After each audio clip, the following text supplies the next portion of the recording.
Yeah, jump, man. I'm back out here. Y'all see that motherfucking copper? Y'all see the way that copper, that brown skin copper tone, you see how that shit glisten off the motherfucking the radiation of the sun? Oh, man. Out here about to get these light cold sun gaze, you know what I'm saying? 8 minutes and 30 seconds, you know what I'm saying?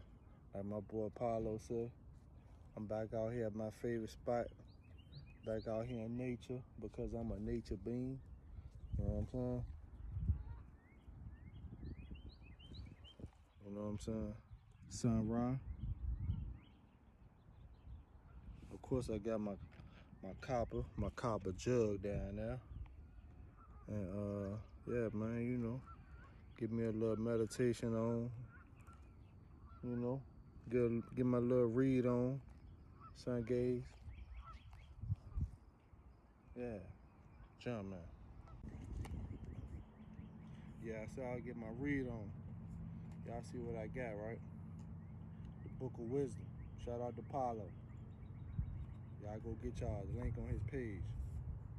I'm out here in nature, sun gazing, meditating, and reading this esoteric knowledge, getting some of this esoteric information. I'm about to start reading this shit today.